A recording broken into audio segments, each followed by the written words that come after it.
Saturday night preview. I hate Sunday games. I hate Sunday games with a passion. Just give me Saturday, 3 o'clock. And then jobs are good, but we can't have many of them this year, unfortunately. Connor, good evening, mate. What will happen first? Tim Valter being sacked on the tweets about Gary Barlow's son stopping.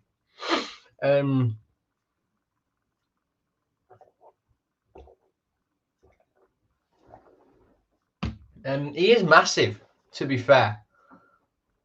He is absolutely massive. But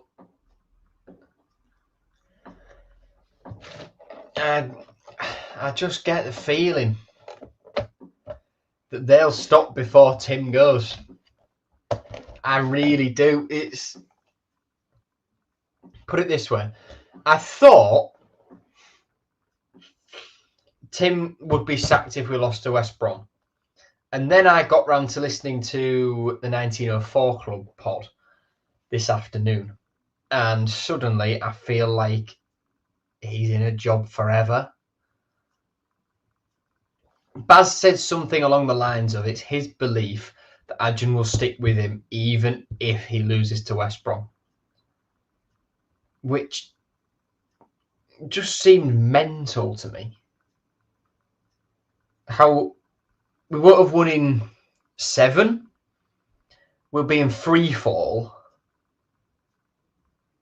And there's someone, like as Connor has just commented, Matt Robbins available. But he won't go for it because it will bruise his pride, his ego, his hubris.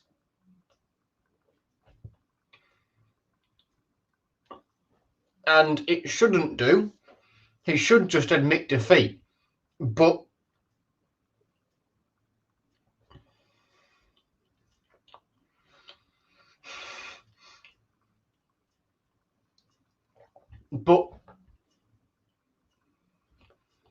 Adrian's one of these people, I think, who,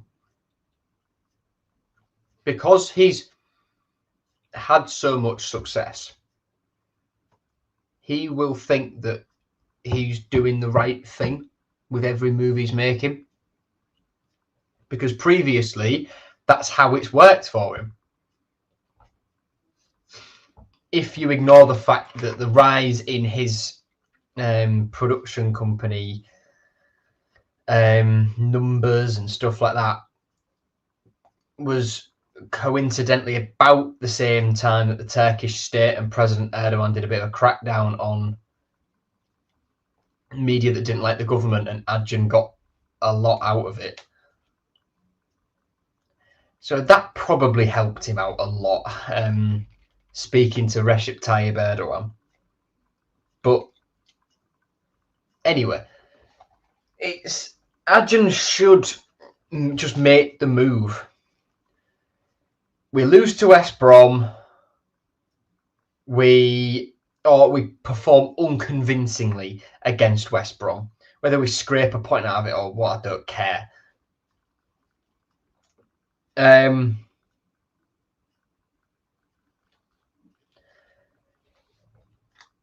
Adrian should just sack him, get a replacement in, like Connor says. Suspect Rob Edwards might be available soon too. To be fair, it wouldn't shock me if Matt Robbins went to Luton, because they've had a shocking start of Luton.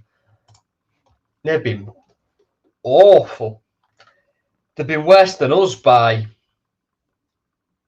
6 goals, but they have lost 8 games. And somehow Pompey are off the bottom. Anyway, right, we'll look at the table in a bit, but this international break, all of the international breaks seem to have fallen as Man City have just lost 2-1. Wow. All these international breaks have all fallen really kindly for us this year. I hate that there's been 3 of them in 3 months. I was talking to Stephen Alzati about this last week. It's shite, and he agrees it's shite. But it's everything has fallen really nicely for us. September international break, just after deadline day, load of new players in. They've got a week where they can just settle into the area because Tim gave them that first week off for the internationals. That's just the sort of standard club rule. Every club would do it. They got most of that first week off, so that's an opportunity for them to move up, get up in a hotel somewhere. Probably, most likely in every single case, the Hilton, because that's where the club put them. Stephen Alzati's still there. Chris Badia's still there. Casey Palmer's still there in the Hilton. I think Gustavo Puerta's still there. I think Oscar Zambrano's still there. João Pedro's there. So a lot of them stay in the same hotel.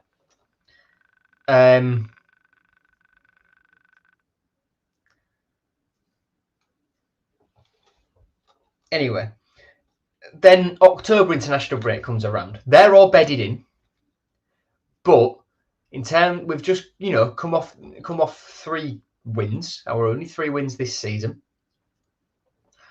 where we've got an opportunity now to go out and do another pre-season style camp. Go out to Turkey for a week, get the lads together under one roof, no distractions. They can bond, play football, and the new lads can get further to grips with the manager's style. This international break is our last chance before March to make a meaningful change. We have to, if we're going to change managers, do it now. Monday morning, corner flag tweet after we've lost to West Brom. Hull City announces that we have parted company with first team head coach Tim Walter. We thanked him for his efforts and wish him all the best. Statement below confirms Tapper and Julian have left with him as well. Adrian makes some comment about how it was a change of direction or whatever bollocks he'll spout. What did he say when Shota Arveladze got sacked?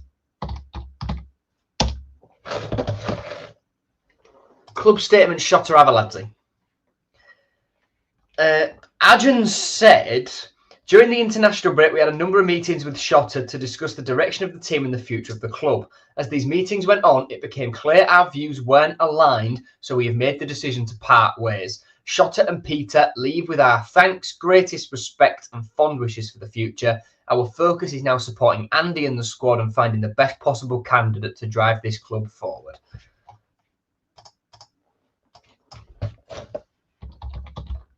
He said about Liam Rosenior, this has been the most difficult decision I've had to make as chairman of this wonderful football club. No matter how trying the circumstance, I have to remove personal sentiment from these moments and ensure the long-term vision of the club is at the centre of my thinking. Since Liam's arrival, we've enjoyed an open working relationship and progress has undoubtedly been made over the course of his tenure. He will always be a part of this family and I thank him for all his work. However, it has become evident that our visions for the future are not aligned and I feel that now is the time to make a change. Our philosophy is clear. We'll continue to drive the club forward. Whilst doing so, I'll continue to be open and transparent with our fans. I know what this football club can achieve. Yeah. Views weren't aligned. That'll be Adjan's phrase. His statement about Grant. On it. McCann.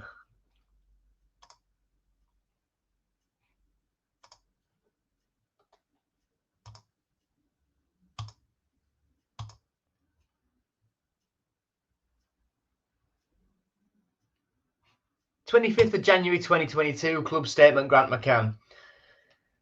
Adrian said, Grant has done an excellent job for this football club in difficult circumstances, most specifically during the takeover process, and for that I offer my sincere thanks. These matters are never easy and are more often than not protracted. During the process, Grant has always remained professional and fully focused on the team and will forever be a friend of the Tigers. I'm sure Grant will be successful in whatever his next challenge is. However, now is the time for change and for me to start to build in what I believe will be an incredibly exciting time for the club. I have a philosophy and a belief that our project should start as we mean to carry on, and that involves having my team in place. I understand the timing may look odd after 2 good wins, but I wouldn't be fair or honest if I merely waited for a defeat to change manager. That benefits nobody. I will continue to be transparent with you, our fans. That one is honest. His statement for Rosinha was shrouded in mystery. Out of curiosity, how many managers did the Alams actually sack in their time? Let's pull the managers up.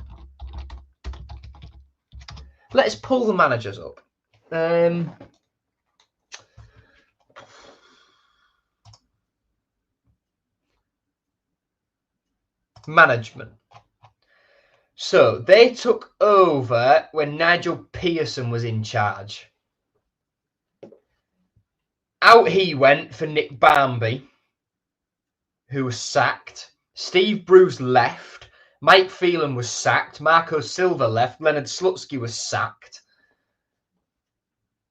Nigel Adkins left at the end of his contract because they couldn't agree a new one.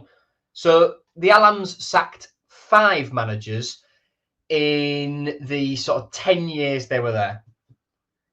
Adrian, Grant, Shotter, Liam, inevitably Tim. That's 4 in 3 years nearly. When did they buy the club? It was January 22, weren't it? So when Tim goes, it'll be the 5th manager sacked in that time. So Connor, the answer was 5. Pearson, Barmby, Phelan, Slutsky. Wait, hang on. Pearson, Barmby, Bruce, Phelan, Slutsky. I think it's 4. Is it 4? Let me pull that list up again. I've lost count. I've lost my head.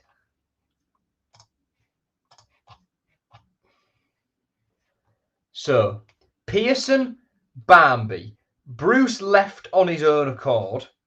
Phelan sacked. Silva left. Slutsky sacked. Adkins couldn't agree a new contract. So the Alams in 10, 12 years sacked as many managers as Adrian has in 3. It shouldn't be anywhere near like that because Liam Rosinha was the thin veneer now we can see of stability and the only thing driving the club forward. As soon as he got the boot,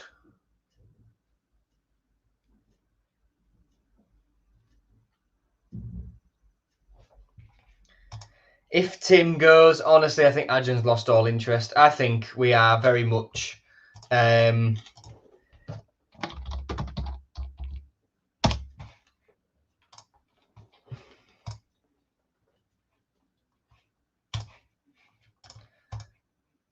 let me get the picture. No.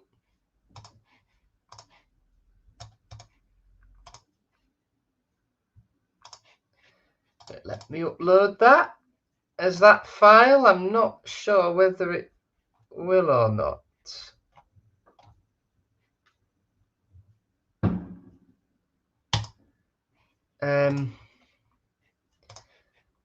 Nah, it should let me upload that. I'm not paying to upload a stupid meme. We're in that territory. We are in that territory, very much in that territory.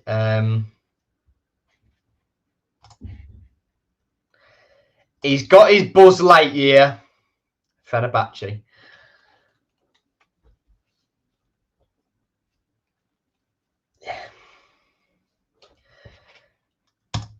See, the thing is, though, Connor, it's not that he thinks the football's better or not. It's that he likes Tim, wants it to work, and thinks there's mitigating circumstances, i.e. the injury crisis.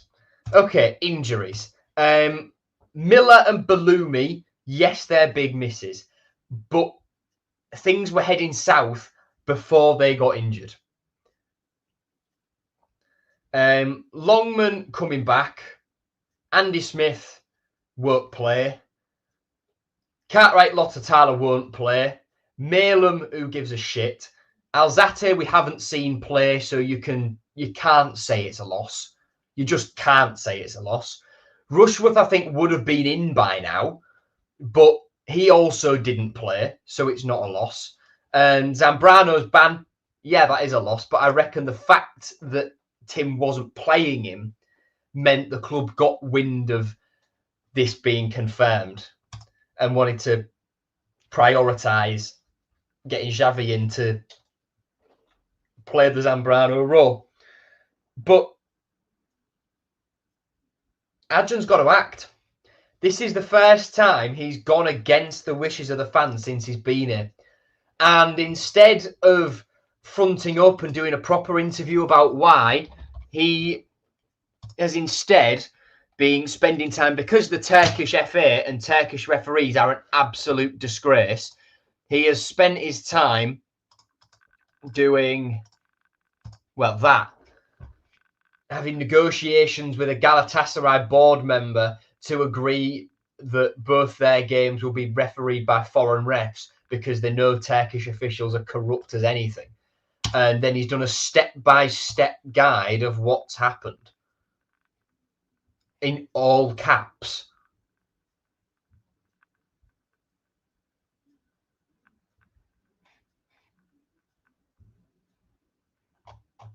Adrian, we've won 3 games all year, mate. And even then, you can argue they were a bit lucky.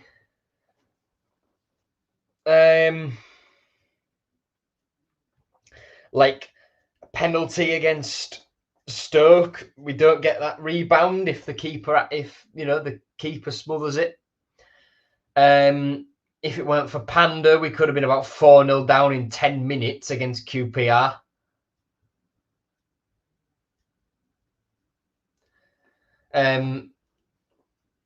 Cardiff had a decent few chances as well, but they're worse than we are. So we've beaten the only teams we've beaten this year are 3 bang average / terrible championship teams who didn't show up on the day.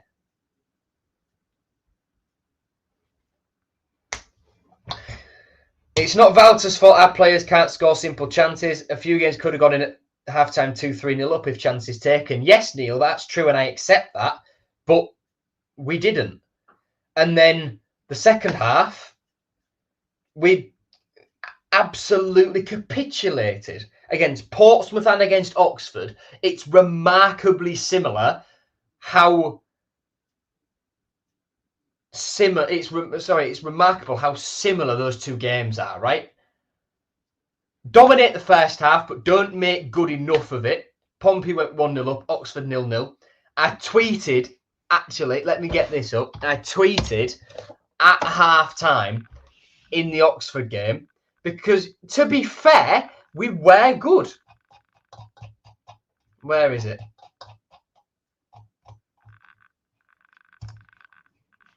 Here it is. I've been critical of Tim a lot recently, but credit where it's due for that first half of football. It's the most dominant I've seen us for a while, apart from that last 5 minutes. Just need a goal. Please don't come back out and let Oxford do to us what Pompey did. And that's exactly what happened. And I don't accept, so it's not Valter's fault then. If it's strictly the players' fault, why in the second half, after playing so well, do they not show the same? What tactically is he doing at half time to let us go and win the game? Against Derby, he made 2 changes at the break. Slater and Puerta off for Abdush and Palmer. 2 players in midfield, because we don't use the midfield, who hardly got on the ball. He made the exact same 2 changes against Pompey when it was going south. And once again, they hardly got on the ball. That's a Tim Walter tactical thing. What else is a Tim Walter tactical thing is how are we making the team that was bottom of the league at that point in Portsmouth press us to no end?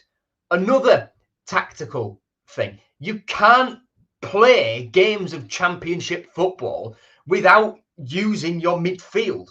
It just doesn't happen. Simply does not happen. And it's not just, performances or whatever. It's the fact it's dire to watch. We might be on top, but it's not fun to watch because every time we get in front of goal or even in an attacking position, you know that nothing's going to come of it because it never does. It takes Bellumi mishitting a cross and it ended up in the bottom corner against Cardiff. It takes Zambrano against Cardiff having a massive deflection.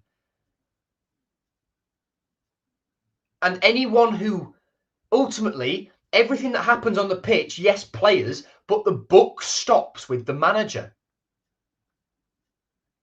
And Tim must know that there is, well, he does know, he's acknowledged it, that there is pressure from the fans being put on him. So change something then. He's so Grant McCann in that he's so wedded to the philosophy. Grant McCann said when he was Hull City manager, when he was asked about having a plan B, he said, plan B is to make plan A better. Mike White said that to Tim Walter the other day. So the former manager of this club, a few managers removed, said that plan B is to make plan A better. And Tim goes, yes, that's the perfect answer. And to Rosenior's credit, people said he was wedded to his philosophy. The style of play gave him something, gave all of the players something to fall back on. Cyrus Christie said in a presser when Liam Rosenior had first come in that Rosenior implementing a style of play meant when things weren't going their way, they could fall back on what he's told them the fundamental style is. Under Shota Arveladze, they didn't have that. Yes, John, I know that's a terrible accent. I was massively over-exaggerating. Tim's German is a little bit, it is like this. Pressure is a privilege. I'm not saying anymore. Coyle and Giles as wing-backs overlapping. Giles as a wing-back, we'll talk about that. Right, so Rosenior, to his credit, although he was quite wedded to his style, he was willing to change things up. I can think back to Wigan on New Year's Day 2023 when we won 4-1, but things weren't quite going our way for a period of the second half. So he made some changes, tweaked the way the midfield was set up, and it worked. We got back on top in the game. That's just the first example that springs to mind. Tried 2 strikers. Dolapo, Hayo, both on the pitch at the same time against Ipswich last year. So he was willing to try things. And all that was wrong with Rosenior's system was it just needed tweaking. If things were like not going our way, if Liam Rosenior had this squad now, we would be in a much better place. Because the one thing Liam Rosenior can do with a team is get it when it's leaking goals and make it defensively solid. Evidence this time 2 years ago. Conceding goals for fun under Shota and to an extent Andy Dawson as well. Not to as much of an extent, but we still looked weak at the back. Rosenior comes in, first thing he does, tightens it up. We didn't keep many clean sheets last year, but I can remember him saying in pre-season, We knew players coming in and better players coming in as well, like Delap upgrade over Tyler Smith, for example. He could afford, he tried to implement and change the way they pressed in order to get more goals going forward. All he needed to do was tweak that again to get us on the front foot more. Especially against the poorer teams. Against Leicester, Southampton, Ipswich, we played some incredible football.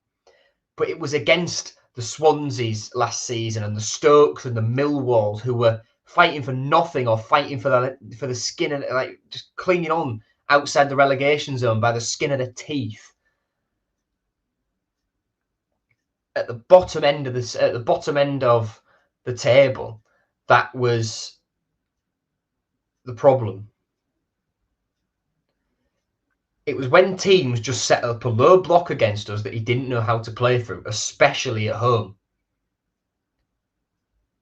So all he needed to do was tweak it and help and find a way through. That was all that needed to happen. But Adrian pulled the trigger. It is like it is, as Tim would say. And the fact that Tim is so wedded to this style is going to be his downfall. Grant only kept his job for so long, especially after Wigan 8-0 when we went down to League One, because he was the owner's man. And we were all resigned to that because it was the Alams who didn't really care like what we thought. Now it's Adrian, who has a track record of caring about what we think. And now we think something he doesn't think.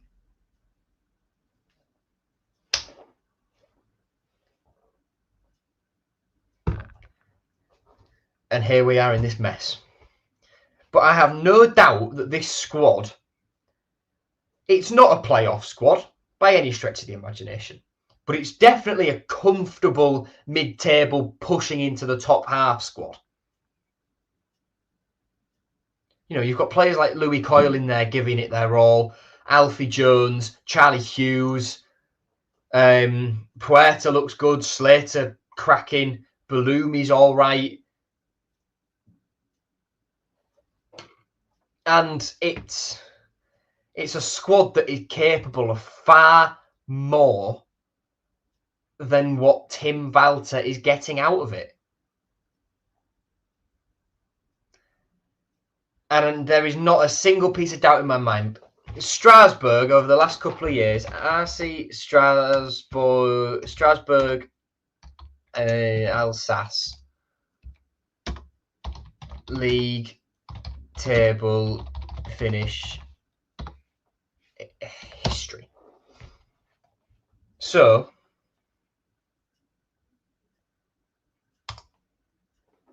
historical league placements for Strasbourg, obviously it takes into account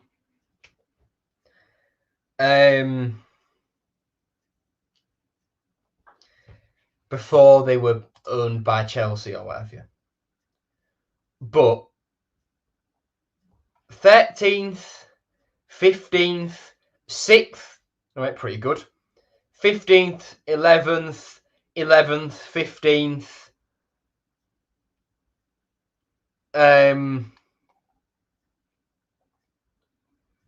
So historically, they're a mid-table side, a lower mid-table side. Ligue 1,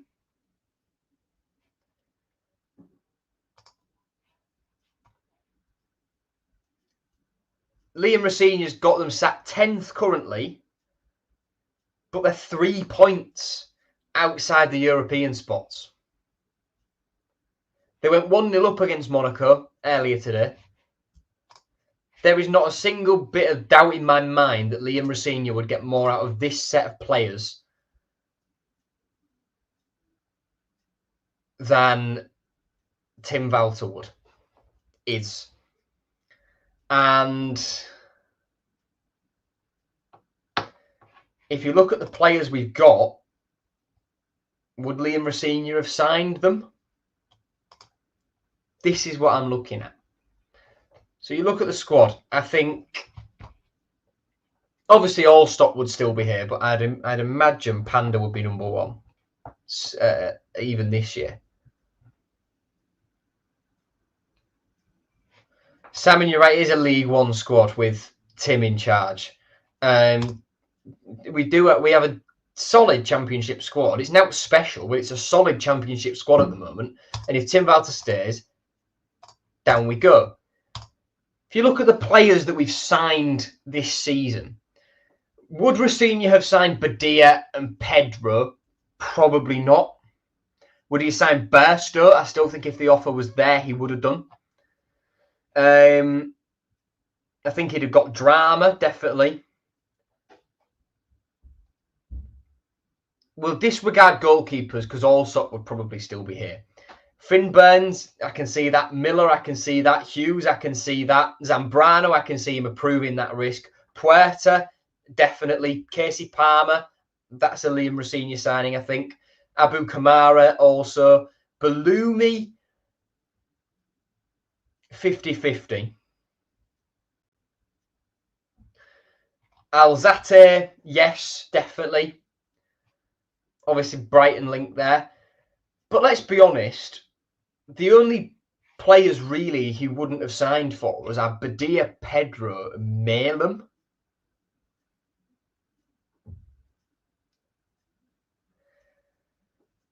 And Christian's point here, I can't say he'd get more out of them, but I'm saying his tactics wouldn't be conceding like we do.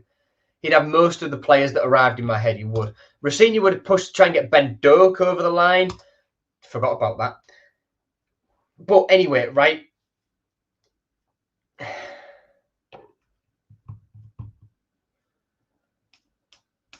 Adrian wants the whole reason he got Tim Walter was he wants entertaining football. None of you, whether you're defending Tim or not, can sit there and say you're entertained by what you're seeing. You cannot possibly be entertained. It's not exciting to watch. It's dreary, it's dross, it's dull. For the vast majority of his time here, it has been really, really poor to watch. Exactly. What's entertaining about passing between a goalkeeper and the two centre-backs? Exactly that. Moving on, I've spoken for nearly 35 minutes about that. Team news, Balumi's going to miss the rest of the season. Kamara's going to be assessed to see whether he's fit. Longman and Smith are back fit, and Longman, the former, will be involved this weekend. Cartwright and Lottatala are progressing. Cartwright's been out just doing some light ball work, catching the ball. He's got I think it was his left wrist he did. He's got a big scar sort of like here. You can't see that. He's got I'll do it on the right. Okay, so he's got a big scar sort of like right down there where I think he'd broken his wrist. Right the way down here where they've cut him open and put it all back together and stuff like that. Miller, Malem, Alzate, Rushworth, Zambrano with suspension. The others with injury remain absent. Malem, Alzate, definitely Kamara will be back after the international break. Miller, Balumi done for the season. Rushworth, he'll be fit about January time, but will we ever see him? Don't know. I'm just sat out of focus here, but it'll have to do. Referees Andrew Kitchen, two liners Matt Dwyer, Ian Cooper, fourth officials Josh Smith. Looking at the stats against Oxford, it looks good. But the fact of the matter is, we had all these chances. They had 2 shots on target. They had 4 shots, 2 of them on target, scored 1 of them. We had 12 shots, only 2 on target, didn't score any. That's all that matters. Most of this possession was deep in our own half. again. So the stats on the face of it paint a good picture, but you've got to dig deeper. Anyway, Alex Palmer, great keeper. Their squad's changed quite a bit, to be fair. No Connor Townsend there anymore. No Pippa, that right back. No Eric Peters. Callum Styles is there now. They brought Uros Racic in. Josh Marger, well, I think he's got a bit of a run of games together. Lewis Dobbin from Everton in on loan. Devante Cole's in. Mikey Johnston's still there. So it's a good team, West Brom, but they are in a rough patch of form. Their last win was on the 21st of September against Plymouth.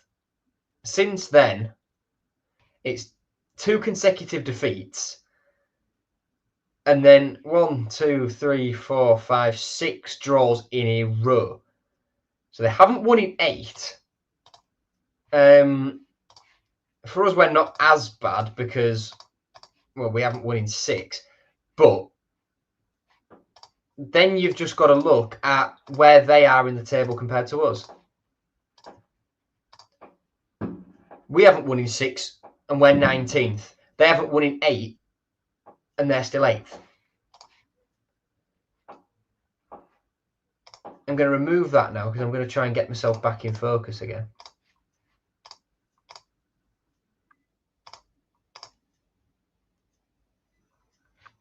Has that done it? Yeah, it has. Yes, it has. That'll do me. Anyway, back up. And that is obviously with games in hand or whatever. Before today, we were something like 15th. But it's grim reading, really. We are, well, level on points with the bottom 3. We're being kept out the bottom 3 basically because we scored 4 against Cardiff. If you knock them 4 off Cardiff, they're on -5. You knock them 4 off us, we're on -7. Yeah. I mean, if you ignore Preston, then there's the points as well. But we are being kept up the bottom 3 basically because we scored so many against Cardiff. Sunderland not letting up at the top. Leeds in hot pursuit. Sheffield United in hot pursuit as well. It's the Steel City derby tomorrow, which begs the question: why the bloody hell are we on Sky? It kicks off half an hour before us, so everyone's going to be watching that. Anyway, results from today. Watford 1, Oxford 0. Cardiff 1, Blackburn 3. Middlesbrough 5, Luton 1. Stoke 1, Millwall 1. Derby 1, Plymouth 1. Leeds 2, QPR 0. Norwich 0, Bristol City 2. Portsmouth 3, Preston 1. Sunderland 2, Coventry 2. Tomorrow, kicking off at 12:30, it's Sheffield United versus Sheff Wednesday at Bramall Lane. We kick off at 1, and Burnley versus Swansea kicks off at 3. Memorable match is another West Brom spanking to add to the one we're going to get tomorrow. West Brom 5, Hull City 2. Oscar scored 2 consolations, but in the end, it didn't really matter because we lost 5. And in this game, Tufan came off injured, and Seri got injured just before as well, and that was, well, writing on the wall really for Shota Arveladze. Team: Matt Ingram in goal, back 4, Louis Coyle, Tobias Figueiredo, Jacob Greaves and Callum Elder. Midfield, oh no, it was a 3, sorry, wasn't it? It was 3 at the back. Back 3, Figueiredo, Jones and Greaves. Wing backs, Coyle and Elder. The midfield, Tufan, Slater. I don't know what he did, to be honest with you. This team's a mess. Tete, Williams and Estupinian, the forward 3. I know Randall Williams was on the way. Was Tete on that left? Really? Jesus Christ. Ben Smith and Baxter, who was coming back from injury at that point. Andy Cannon, Ryan Woods, Sean McLaughlin, Callum Jones, Jevon Mills, Vaughan Colville. Under Shotter, Steve Bruce, the gaffer there at that point. Livermore coming off the bench, ex-Tiger. Connor Townsend starting, ex-Tiger. Okay Yakushlu, a nearly Tiger this summer. And yeah, you struggle to see in this system why Sarri didn't work. Now we've watched it a bit more, but whatever.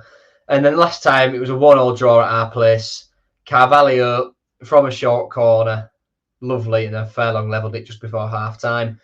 Team was all stop and goal, back four. Coyle, Jones, Greaves and Giles. Midfield three of Morton, Seri and Amir central. With, no, it was Amir a false 9 there? I think he was one. Carvalho was 10.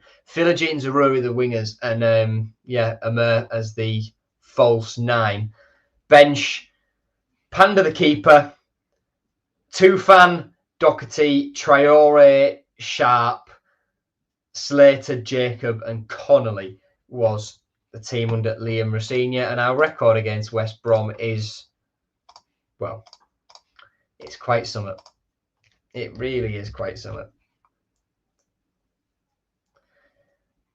Since 2018, we've won twice against them in 1, 2, 3, 4, 5, 6, 7, 8, 9, 10, 11 games. 2, 3, 4, 5, 6, 7, 8, 9. No, 10 games. Sorry, won twice against them in 10 games. Only one of those remaining 8 was a draw.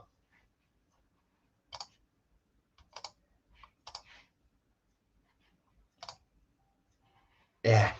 On the note of Giles, yeah, he lost the ball, which ended up conceding, and comments on him chasing back. But let's be fair, was not set up with cover against counters, we might not have conceded. Yeah, well,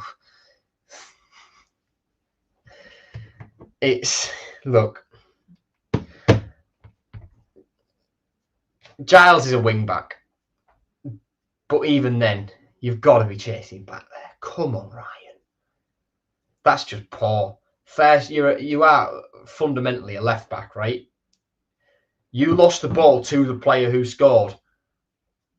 Come on.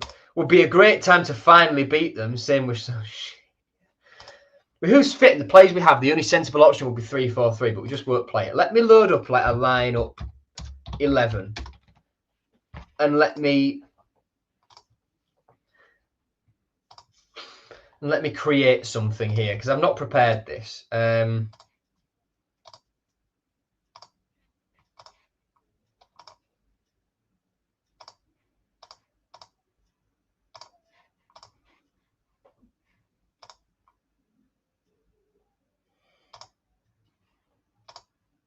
Let me get this up.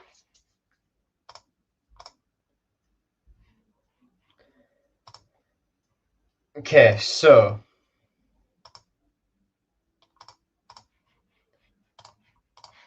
let's get this up. I haven't done a new shared shirts this week because I didn't have a chance. But you're getting my 11, so it's got to be Panda in goal, hasn't it? Realistically.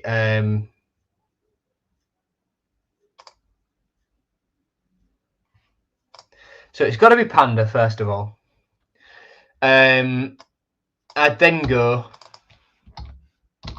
Hughes, Jones, Coyle,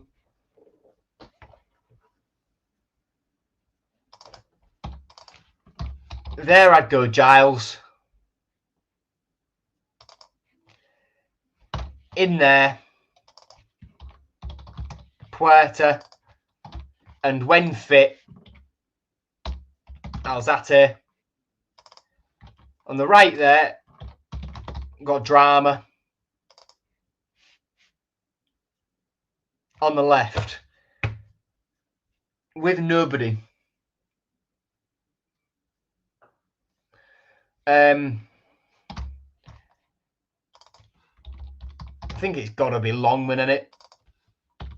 Then Kamara out there and Not, you know what? Bairstow. That's what it's got to be. And then if these guys tuck in, if these are tucked in, then maybe you could get away with putting Abdush as one of these, because then he is more of a 10. But it allows...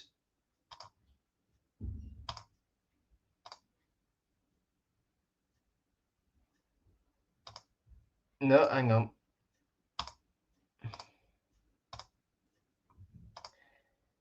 It allows these lot, once I've figured out what to do with it, with this, it allows these to push on, and Giles can be a wing back like he always is and get forward knowing there's defensive cover here, and Drama can go forward knowing there's defensive cover here.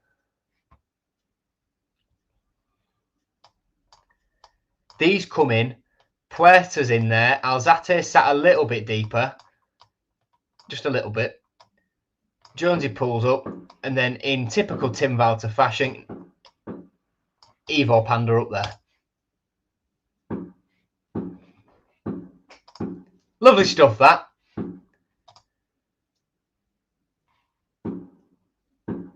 Lovely stuff.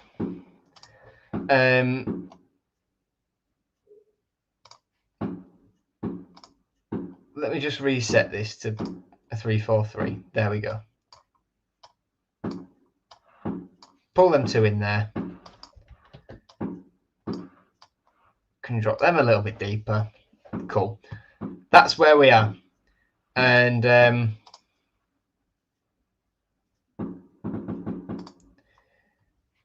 if we're looking on the bench,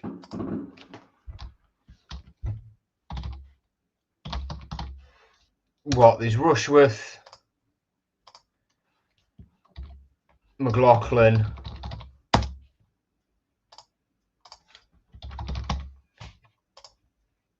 Burns,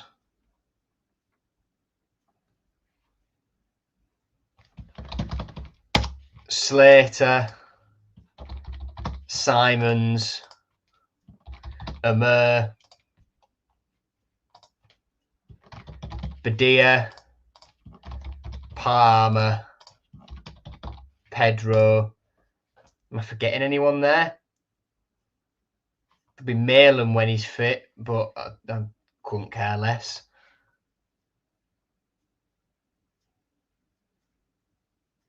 I think I'd have a heart attack if Tim changed formation. So Nakamara won't be fit for tomorrow, and obviously Alzate isn't. So would you have Burstow on the right and in the middle Simons or Slater? I'd have Simons in the middle over Alzate. And it's obviously, because Longman's not fit enough either, it's going to be Amir and Jarvis, realistically, isn't it?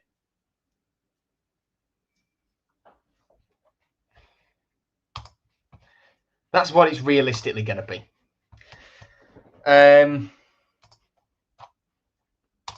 Right, but now let's see what Walter's going to do. Panda in goal. Coyle, Hughes, Jones, Drama. Don't have a major problem with that. Simons, Puerta, Slater, Amir, Jarvis, and Badia. Bench, Rachopi, Giles, McLaughlin, Cynic, Pedro, Longman, Burns, Palmer, and Burstow. It's just same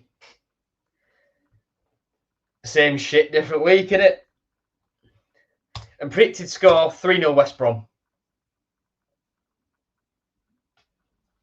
3-0 West Brom.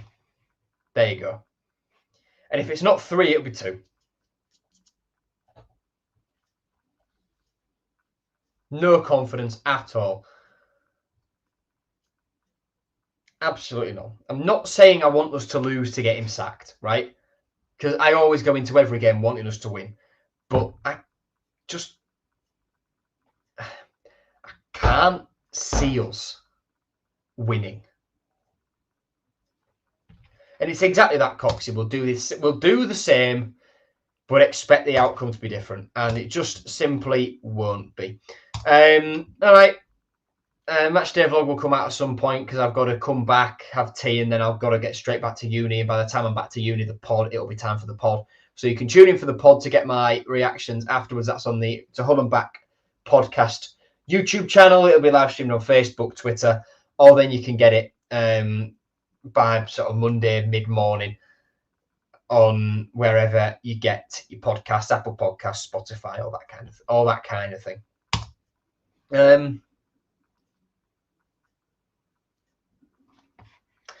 Final thing, Christian, what if Tim did change the lineup and formation? Then would you say 3-0? Then that's one not going to happen. But in this hypothetical universe, if it did, because Grant changed to the 3-5-2 when he was forced to for injuries, and it got us on a run. Will it? No.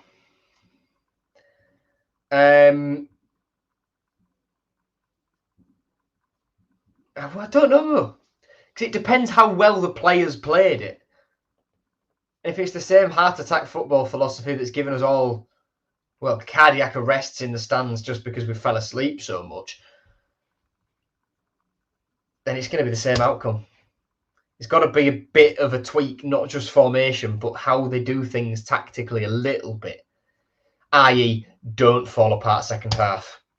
Right, up the Tigers. See you tomorrow. Goodbye.